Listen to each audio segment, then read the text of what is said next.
साथियों, खेती के साथ साथ हमारे देश में बहुत सारे किसान हैं जो गाय भैंस पालते हैं, बकरी पालते हैं, भेड़ पालते हैं, मुर्गियां पालते हैं।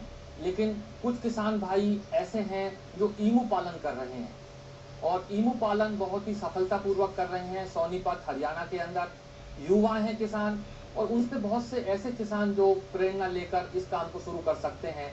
कौन कौन सी सावधानियां बरतनी चाहिए, कैसे उसका पालन करना चाहिए, अंडों का वितरण कैसे करना चाहिए, हैचरिंग कैसे करनी चाहिए और किस प्रकार से वो फार्मिंग कर रहे हैं, आइए इस विषय पर आपको पूरी जानकारी देते हैं। हमने पीछे 2-2.5 महीने पहले अपने किसानों की जानकारी के लिए ईमू पे कई फार्म आपको दिखाए, राजस्थान के, पंजाब के, हरियाणा के, और उनमें कोशिश ये की कि ये पक्षी कैसा है, कहाँ से आया, क्या इसकी आवश्यकताएं हैं और इसके पालन पोषण में आपको क्या कुछ करना है और पालन के बाद आपको क्या लाभ, ये बताने की कोशिश की। आज हम हरियाणा के सोनीपत ज़िले के गांव भैंसवाड़ से बोल रहे हैं और यहाँ एक ऐसे ही नवयुवक किसान हैं जो नौकरी को छोड़कर और ईमू पालन का काम शुरू किया है। आइए उन्हीं से बातचीत करें और उनके अनुभव जानें। रविंद्र जी, आपके मन में कैसे ये प्रेरणा जगी कि मैं ईमू पालन का काम शुरू करूं और थोड़े दिन में नौकरी से इस्तीफा तो नहीं कहूँगा, लेकिन उससे थोड़ा दूर रहकर ये देखूं क्या इसमें कितना लाभ मिलता है, तो कहाँ से सीखा, कहाँ मन में आई? सबसे पहले तो मैंने इसे कृषि दर्शन पर ही देखा था। अच्छा। उसके बाद मैंने और जानकारियाँ इकट्ठी करने के लिए बहुत सारे फार्म भी देखे हैं और इंटरनेट पे भी बहुत सारा सर्च किया है। मैंने इसके बहुत सारे गुण देखे, जो कम लागत का और अच्छे पैसे का धंधा है ये। इससे कोई भी किसान आराम से बहुत सारा पैसा कमा सकता है, लागत बहुत कम है। तो इतनी कम लागत पे और धंधे करना बहुत मुश्किल है। जैसे कि मुर्गी फार्म है, मुर्गी फार्म में बहुत ज्यादा पैसा लगाना पड़ता है और बीमारियां भी ज्यादा आती है। उसकी अपेक्षा इस पक्षी को ना तो कोई बीमारी लगती है, ना इसमें ज्यादा पैसे की जरूरत पड़ती है।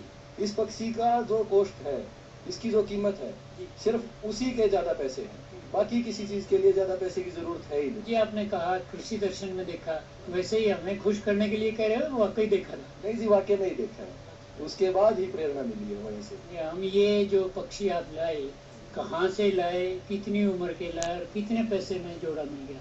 सर, मैं ये महाराष्ट्र से लेके आया हूँ। महाराष्ट्र में औरंगाबाद से लिए हैं ये, और खुद जाके पहले बहुत सारा वहाँ भी देखे हैं। उसके बाद हमने ये वहाँ खरीदे। हमें ये 25,000 में एक जोड़ा मिला है। इसकी जोड़े की कीमत होती है और ये तीसरी बार अंडे देगा अब हमारे पास, दे रहा है। बल्कि अंडे, ये अंडे भी रखे हैं आपके सामने, ये अंडे दे रहा है। तो बाकी लोग यहाँ पे अगर हम देखें तो रेट में फर्क था, इसलिए हमने वहीं से खरीदना इसको ज्यादा बेहतर समझा। इससे पहले जैसे आपने कहा फार्म देखे, कहीं प्रशिक्षण भी लिया? फार्म पर देखे ही देखे थे जी, प्रशिक्षण कोई नहीं लिया था। इस पक्षी की क्या आवश्यकताएं हैं मोटे तौर पे, खान पीन के लिए, मौसम के हिसाब से, और दूसरी बीमारी वगैरह, जैसे मुर्गियों का आपने जिक्र किया, तो इसमें भी कोई आपका अनुभव क्या कहता है, कोई बीमारी वगैरह तो नहीं आती? नहीं जी, अभी तक हमें कोई बीमारी नहीं दिखाई दी इसमें।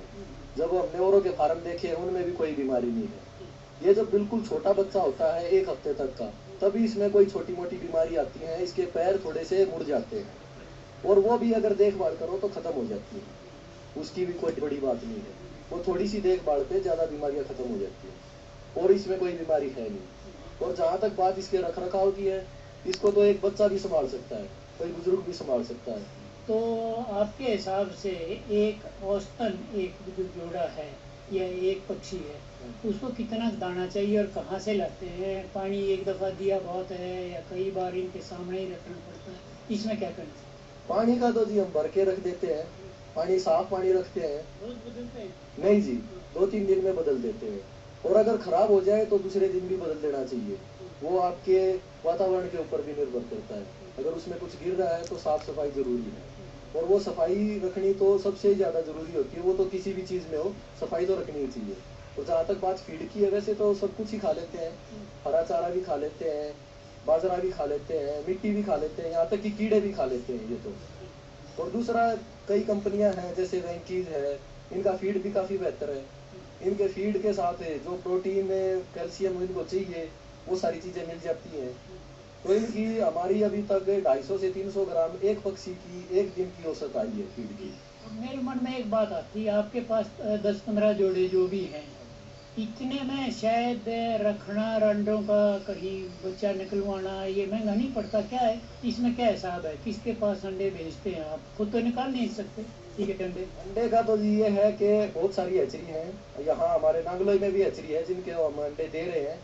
और जहाँ तक बात है कि अंडे से और इससे कितनी आमदनी होगी, ये आमदनी तो जी बहुत ही ठीक है।